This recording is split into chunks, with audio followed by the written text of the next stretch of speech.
یا میکسیمم جو بھی لوگوں سے بھی یہ ریکویسٹ ہے جو عطیہ کرنا چاہیں ہمیں، وہ یہ فروٹ فل امرود کے، شہتوت کے، جامن کے اور یہ پودے ہم لگائیں گے. اب یہ ہر جگہ پہ ہماری کوشش ہوگی کہ کیونکہ تمام جتنی یہ برڈز کی جو ڈفرینٹ قسم کی اسپیشیز ہیں برڈز کی، وہ بھی ایکسٹنکٹ کر گئی ہیں آلموسٹ. طوطا ہمیں نہیں ملتا اب دیکھنے کو، کافی پرندے جو ہیں. اب ہم یہ نا امرود، شہتوت، یہ جامن اور یہ آم وغیرہ یہ پودے ہم جو ہے نا اب گلی محلوں، سڑکوں، چوراہوں، ڈیوائڈرز پہ یہ لگانا شروع کرنے لگے. سر آپ لوگوں کی رسپانسبلٹی تو شجر کاری کرنا ہے، پلانٹیشن کرنا ہے، لیکن اس کے بعد جس طرح سے درخت اکھاڑ لیے جاتے ہیں، چوری کر لیے جاتے ہیں، اس کے لیے کیا اقدامات ہیں کہ اس کی مینٹیننس کے لیے اور اس کی روک تھام کے لیے آپ کی کیا؟ جو تو پبلک پلیس پہ ہیں وہاں سے کوئی اکھاڑ کے لے جائے تو وہ تو ہم اتنا کچھ وہ تو پبلک کی بھی ذمہ داری ہے اس کو لک آفٹر کرے. باقی یہ ہمارا بوزر ہے، اس کی کاسٹ زیادہ آتی ہے، لیکن ہم ایک بوزر ڈیلی ریگولر جو ہے نا جتنے بھی ڈیوائڈر کے اوپر ہیں ان سب کو پانی دیتے ہیں ہم. جہاں تک پارک کے اندر پودے ہیں، پارک کے اندر جو ہے بڑا ہماری قیمتی اشیاء ہیں، مشینری ہیں، موٹرز ہیں، وائرز ہیں، وہ چوری ہوتی رہتی ہیں. ہم FIRs بھی دیتے ہیں، پکڑے بھی جاتے ہیں ہم. پھر اپنے جو سیکورٹی گارڈ ہوتے ہیں، جو ایڈمنسٹریٹر ہیں، ان کی بھی انکوائریز کرتے ہیں، ان کو بھی رسپانسیبل جو کرتے ہیں. پھر وہ جو ملازمین ہوتی ہیں ان کی تنخواہ میں سے ڈیڈکشن ہوتے ہیں، جو بھی سیکورٹی کے وہاں پہ ہوتے ہیں، وہ خاص سول ڈیفینس سے ہوں یا ہمارے اپنے ہوں، ان کی تو ہیں جو ہیں وہ روک لی جاتی ہیں اور اس میں ان کی جو ہے نا وہاں سے وہ پھر ان کو چیزیں جو ہے نا وہ ہم ان سے دوبارہ پرچیز کرتے ہیں، ہم سے ریکوری کرتے ہوئے. اچھا آصف صاحب، شجر کاری کی اہمیت کے حوالے سے ایک چھوٹا سا پیغام عوام کے لیے. دیکھیں، شجر کاری اور شجر اور انسان یہ دونوں نا ان کی زندگی جو ہے نا وہ ایک دوسرے کے ساتھ وابستہ ہے، بہت سارے ہینڈ ان گلو. وہ اگر آکسیجن دیتے ہیں تو ہماری سروائیول ہے، ہمارے کاربن ڈائی آکسائڈ جو ہے وہ ان کے لیے سروائیول ہے. اس لیے درختوں کے حوالے سے یہ جتنی کلائمیٹ چینج آ رہی ہیں، یہ اب آج کا برننگ ایک پوائنٹ ہے جس پہ ساری جو ہے ڈسکشنز چل رہی ہیں. اس کے علاوہ ہم اگر گلوبل لیول پہ نہ بھی دیکھیں تو ود ان سٹی دیکھیں کہ یہ جتنی ہماری اسموگ اور جتنا ہمارا جو ہے نا پولوشن وغیرہ ہے، اس کو کنزیوم کرنے میں ٹری کا ایک بڑا امپورٹنٹ رول ہے. ٹری کی جو سروائیول ہے یا ٹری کی جو موجودگی ہے وہ انسان کی بقا ہے. میں یہی کہوں گا درخت کی حفاظت کرنا وہ ایسا ہی ہے جیسے کہ آپ نے انسان کی حفاظت کی. شکریہ جی. آصف رؤف صاحب ہمارے ساتھ موجود تھے، انہوں نے بتایا کہ پارک کی مینٹیننس کے لیے کس طرح کام کر رہے ہیں، کس طریقے سے پلانٹیشن کر رہے ہیں، بچوں کی تفریح پروگرام کے لیے کس طرح سے کام کر رہے ہیں. لیکن انہوں نے یہ بھی کہا کہ شہریوں کے تعاون کے بغیر اس کا فروغ ممکن نہیں، تو شہریوں کا تعاون ضروری ہے. جی نازگل، آپ کا بے حد شکریہ اپڈیٹ کرنے کے لیے. یہاں پر آپ کو بتائیں کہ ممتاز ماہر تعلیم احمد سعید الحسن نے 10 لاکھ کا چیک الخدمت فاؤنڈیشن ضلع ناروال کے سرپرست اعلیٰ امیر جماعت اسلامی ضلع ناروال طلعت رشید چودھری کو زلزلہ زدگان ترکی کے لیے حوالے کر دیا. اس موقع پر احمد سعید الحسن نے کہا کہ اس وقت اگر کوئی صحیح معنوں میں خدمت خلق کر رہا ہے تو وہ صرف اور صرف جماعت اسلامی اور الخدمت فاؤنڈیشن کے کارکنان کر رہے ہیں. کرتے ہیں ملتان کا، جہاں ملتان میں محکمہ ہیلتھ کے اینٹومولوجسٹ عمیر عباس کا وینس نیوز سے خصوصی گفتگو کرتے ہوئے کہنا تھا کہ ڈینگی سے محفوظ رہنے کے لیے بہتر اقدامات کیے جا رہے ہیں. ڈینگی کی بڑھتی ہوئی شرح کو کنٹرول کر لیا گیا ہے. ڈینگی کا ایک بھی مریض رپورٹ نہیں ہوا. مزید جانتے زرناز سے. زرناز بتائیے گا. محکمہ ہیلتھ کے آفس میں موجود اور یہاں اینٹومولوجسٹ عمیر عباس صاحب ہمارے ساتھ موجود ہے. بات کرتے ہیں ان سے ڈینگی کے حوالے کے بارے میں کہ ڈینگی کی جو لہر دوبارہ سے اٹھی ہے اس کے لیے کیا اقدامات ہو رہے ہیں اور لوگوں کے لیے کیا اویئرنیس، ان کا کیا میسج ہوگا. جی عمیر عباس صاحب کیا کہیں گے ڈینگی کے بارے میں؟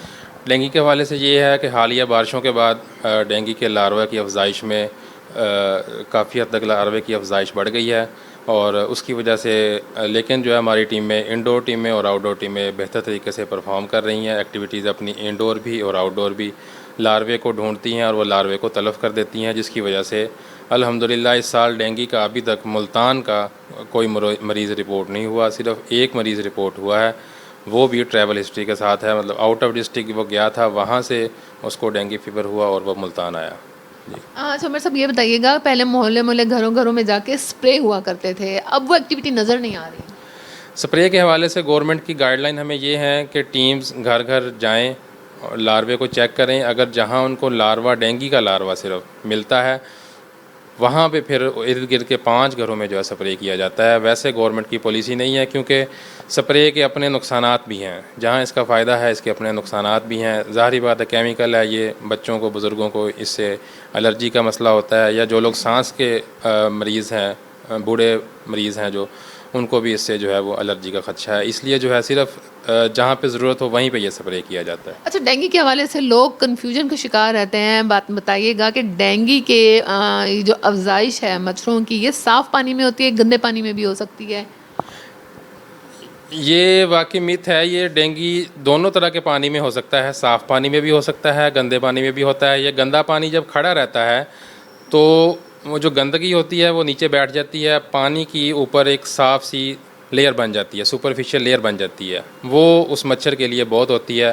وہ پانی کہنے کو تو گندا ہوتا ہے لیکن جو اس کی سپرفیشل لیئر ہے وہ صاف ہوتی ہے, چونکہ وہاں پہ اس کی افزائش ہو سکتی ہے. اچھا عمیر صاحب, یہ بتائیے گا, آپ کا تو کام ہے, مطلب آپ کی جو ٹیمز ہیں وہ گھر گھر جا کے اسپرے اگر کرنی ہوتی ہے تو اسپرے کر دیتے ہیں اور ڈینگی کے حوالے سے اقدامات کر رہے ہیں, لیکن ہر 4-5 گھروں میں, گھروں کے بعد کے محلوں میں کوڑے کی فیکٹریاں, جو پلاٹس ہوتے ہیں, ظاہری بات ہے وہ بھی تو ڈینگی کی عامہ جگہ ہے. تو اس حوالے سے کیا اقدامات ہیں؟ ان اداروں سے بھی کوآرڈینیٹ ہے, ان کے ساتھ مل کے چل رہے ہیں, کیا کر؟ اس حوالے سے سالڈ ویسٹ مینجمنٹ کمپنی جو ہے, ہم اس کے ساتھ لیزون میں ہیں. Dengue emergency response committee meeting جو ہوتی ہے ان کے ریپ اس میں موجود ہوتے ہیں. انہیں گاہے بگاہے ہم کنوے کرتے رہتے ہیں, یا جو شہری آن لائن پورٹل پہ کمپلینٹ کرتے ہیں اس کے حوالے سے, گندگی کے حوالے سے, یا ویسے ہی جو بھی کمپلینٹ ہو ہم انہیں فارورڈ کر دیتے ہیں, وہ اس پہ فوری ایکشن لیتے ہیں. ڈینگی کے حوالے سے کوئی میسج عوام کے لیے اس کے بچاؤ کے؟ اس کے بچاؤ کے لیے عوام کے لیے میسج یہی ہے کہ اگر بچے اسکولوں میں جا رہے ہیں وہ پوری آستینوں والے کپڑے پہنیں, گھروں میں جالیاں لگوائیں, اور مچھر بھگاؤ لوشن یا تیل کا استعمال کریں, اور بلا ضرورت سپرے جو ہے ماحول کو آلودہ کرتا ہے, اور اس سے بچا جائے. جی بالکل, اینٹومولوجسٹ عمیر عباس صاحب ہمارے ساتھ موجود تھے. انہوں نے بتایا کہ ڈینگی سے حفاظتی تدابیر کس طریقے سے اپنائی جا سکتی ہیں اور شہریوں کا تعاون کتنا ضروری ہے. جی آپ کا بہت شکریہ اپڈیٹ کرنے کے لیے. یہاں پر آپ کو بتائیں کہ سپریم کورٹ کے حکم پر حکومت کی جانب سے الیکشن کمیشن کو ابھی تک فنڈز جاری نہیں کیے گئے ہیں, جس پر حکومت کو توہین عدالت کیس کا بھی سامنا کرنا پڑ سکتا ہے اور نوٹس جاری ہو سکتا ہے. وکلاء بھی ایک بار پھر عدالت عظمیٰ کی حمایت میں سامنے آ گئے اور حکومت کو شدید تنقید کا نشانہ بنائے. مزید جانتے تنزیل خان سے. تنزیل خان, بتائیے گا.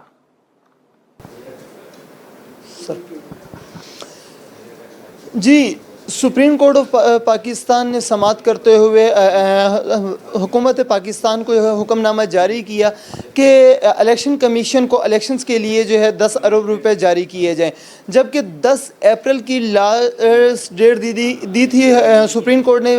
حکومت پاکستان نے ابھی تک جو ہے الیکشن کمیشن کو 10 ارب روپے جاری نہیں کیے. اس کے ساتھ ساتھ جہاں پہ وکلاء حضرات سپریم کورٹ کے فیصلے سے اور آئینی فیصلے سے خوش نظر آ رہے تھے, وہیں پر جو فیصلہ ابھی تک نہیں مانا گیا, اس حوالے سے ہمارے ساتھ آج ڈسٹرکٹ ہائی کورٹ بار کی نائب صدر رابعہ منال صاحبہ موجود ہیں. ان سے پوچھتے ہیں کہ یہ قانون کا جو فیصلہ تھا, سپریم کورٹ کا فیصلہ تھا کہ توہین عدالت بھی آج دیکھی جا رہی ہے, کہ اس فیصلے پر یہ کیا سمجھتے ہیں کہ ان کا کیا رد عمل ہے؟ جی میم, بتائیے گا کہ 10 اپریل تک جو ہے وزارت خزانہ نے الیکشن کمیشن کو جمع کروانے تھے, ابھی تک انہوں نے پیسے جمع نہیں کروائے. اس کے ساتھ ساتھ حکومت جو ہے عدالتی فیصلہ تسلیم نہیں کر رہی, الیکشنز کی طرف نہیں آ رہی. کیا سمجھتی ہیں, کیا یہ پاکستان کی آئین کے ساتھ توہین نہیں ہو رہی؟ جی بسم اللہ الرحمن الرحیم. میں سب سے پہلے تو آپ کو یہ بتاؤں کہ ایک طرف تو جب کوئی فیصلہ حکومت کے مفاد میں آتا ہے تو وہ حکومت جو ہے اس کو بڑا اچھے طریقے سے اپریشیٹ کرتی ہے, لیکن اب بدقسمتی سے ہمارے معاشرے میں یہ باتیں بہت زیادہ پریویل کرتی جا رہی ہیں کہ جب بھی کوئی فیصلہ کسی بھی فریق کے خلاف آتا ہے تو وہ اس پہ شور و ویلا شروع کر دیتے ہیں کہ نہیں جی یہ خلاف انصاف فیصلہ آیا ہے, خلاف قانون فیصلہ آیا ہے. اگر ہم پچھلے سال 9 اپریل کو دیکھیں تو یہی عدالت تھی, یہی سو موٹو تھا. جس طرح سے پارلیمنٹ کی کارروائی میں انٹرپٹ کرتے ہوئے سو موٹو لیا گیا اور پورا کا پورا ایک نظام جو تھا وہ سیٹ اپ تبدیل کر دیا گیا. اس وقت جو تھا وہ جو موجودہ حکومت ہے بہت زیادہ خوشی کا اظہار کر کے اور شادیانے بجا رہی تھی. آج وہی عدالت ہے اس نے پھر اگر قانون کی سپریمیسی کی بات کی ہے تو وہی عدالت وہی حکومت جو ہے وہ ان کے اگینسٹ ہو گئی ہے. اچھا میم یہیں پہ آپ کی ایک بات کو بڑا کرتا چلوں کہ جب آپ نے ہی بات کی ہے کہ جب عمر عطیال صاحب نے عمران خان کو سو موٹو کیا تھا تب یہی حکومت ان کے خلاف جو کو اچھا بھی کہہ رہی تھی.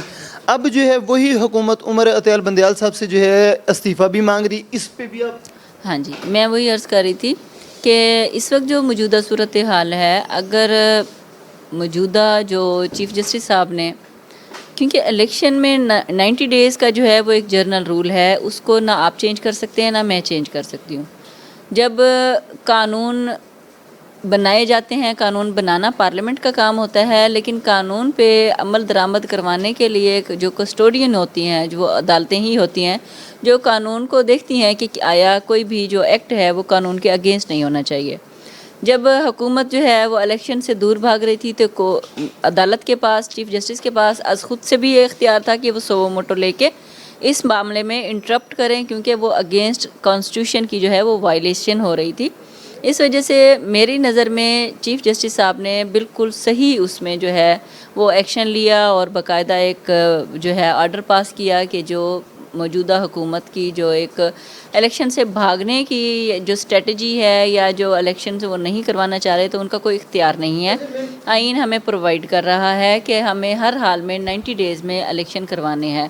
ماضی میں آپ دیکھیں کہ کسی بہت بڑے ثانیہ کی وجہ سے, مجھے یاد ہے بے نظیر بھٹو صاحبہ کا جب ان کا شہادت ہم کہیں گے شہید ہوئی تھی, تو تب بھی الیکشن تھوڑا سا پوسٹ پون ضرور ہوئے تھے, لیکن ساتھ کے ساتھ ہی, اور یہ مطلب غیر معینہ مدت کے لیے ملتوی ہونے کا بھی اعلان نہیں ہوا تھا, فوری طور پر ساتھ ہی نیا شیڈول اناؤنس کر دیا گیا کہ یہی الیکشن ایز اٹ از جو ہے وہ آفٹر اتنے دنوں کے بعد جو ہیں وہ دوبارہ سے ہوں گے. اچھا میم یہاں پہ یہ بتائیے گا کہ جب عمران خان صاحب کو حکومت سے برطرف کیا گیا تھا تب رات کے 12 بجے عدالتیں لگائی گئی تھیں, اب 10 تاریخ کو ڈیڈ لائن تھی, اب تو عدالتیں نہیں لگائی گئی کیا؟ اچھا, میں آپ کو ایک بات کلیئر کر دوں کہ عدالت جو ہوتی ہے وہ پورا موقع دیتی ہے. ابھی آپ گیلانی صاحب کا جو آپ کو یاد ہوگا, یوسف رضا گیلانی صاحب پرائم منسٹر تھے, اور اس وقت جو ہے وہ عدالت نے انہیں ایک اپنا حکم صادر کیا تھا کہ جی اس کی جو ہے وہ آپ کمپلائنس کریں, اور 2-3 دفعہ انہوں نے گیلانی صاحب کو اس پہ وارن کیا تھا, لیکن کمپلائنس نہ ہونے کی وجہ سے کنٹیمپٹ آف کورٹ جو ہے وہ لی گئی تھی, اور وہ بھی میرے خیال میں سو موٹو ہی تھی, اور اس کنٹیمپٹ آف کورٹ پہ باقاعدہ گیلانی صاحب جو ہیں ان کی جو منسٹری ہے وہ ختم کر دی گئی تھی اور وہ نہیں رہے تھے. آخری سوال کا یہ جواب دیا گیا کہ کل قاضی فائز عیسیٰ صاحب نیشنل اسمبلی کی بینچز پہ بیٹھے ہیں جہاں پر پارلیمنٹیرین اور نمائندگان کے علاوہ نہیں بیٹھ سکتے, اگر وہ گیسٹ بھی جاتا ہے تو وہ گیلری کے اندر مہمان خانے میں بیٹھتا ہے. کیا اس پہ کوئی سمجھ آ رہی ہے کہ یہ کیا چیز کر؟ ہاں جی, میں آپ کو ایک بات بتاؤں کہ اس وقت جو جوڈیشری ہے, ایک واحد ادارہ جوڈیشری تھا جس نے اپنا بھرم قائم رکھا ہوا تھا. پچھلے 15 دنوں سے جو کچھ جوڈیشری میں ہو رہا ہے, ہماری بینگ قانون کا ایک نمائندہ ہونے کے حوالے سے اور بار عہدیدار کا نمائندہ ہونے کے حوالے سے, میں ایک بات کہوں گی کہ میں اس سارے ایکٹ کو شدید جو ہے وہ کنڈیم کروں گی. کسی بھی جونیئر جج کو یہ اختیار نہیں ہے کہ وہ شرعام اور کھلم کھلا جو ہے وہ کسی سینئر جج کے اگینسٹ اپنے پرسنل ریمارکس جو ہے وہ دینا شروع کر دے, کیونکہ یہ لا بھی پرمٹ کرتا ہے, اور ایون کسی بھی جج کا جو بھی عمل ہے وہ اس کو ان کوسچن نہیں کیا جا سکتا. اس کے عمل کے اگینسٹ کوئی اپیل تو کی جا سکتی ہے, اس کو پرسنل کیپیسٹی میں چیلنج کہیں بھی نہیں کیا جا سکتا کہ جج نے پرسنلی جو ہے وہ اس کو اگینسٹ کیا ہے. جج کو بہت با اختیار اس کا وہ ہوتا ہے. جو قاضی فائز عیسیٰ صاحب کا اس سے پہلے جو ہم پچھلے دنوں سے کچھ جسٹس کا دیکھ رہے ہیں, اور آپس میں جوڈیشری میں ایک بہت بڑا ہمارا سپریم ادارہ ہے, اور سب سے بڑی بات کہ جوڈیشل آفیسرز ہوتے ہیں, جسٹس جتنے بھی ہیں, ان سب کی ایک پریسٹیج ہے, ایک بھرم ہے, ایک وقار ہے. تو اس طرح کے ایکٹس جو ہیں, جس طریقے سے ان کے بارے میں کھلم کھلا چیف جسٹس صاحب کے بارے میں خیالات کا اظہار کیا جانے لگا جونیئر جسٹس کے حوالے سے, اور کل جو کچھ مطلب ہے کہ جسٹس قاضی فائز عیسیٰ صاحب نے کیا, میری نظر میں وہ بہت زیادہ انہوں نے اپنے آپ کو متنازع بنا لیا ہے. انہوں نے وہاں بیٹھ کے اپنے آپ کو شو کیا کہ میں اس حکومت کا ہی نمائندہ ہوں اور میں انہی کے ساتھ ہوں, جبکہ کوئی بھی بندہ جب پارلیمنٹ میں کوئی آؤٹ سائڈر ایز گیسٹ, بہت سارے لوگ جاتے ہیں ایز گیسٹ, جب جاتے ہیں تو انہیں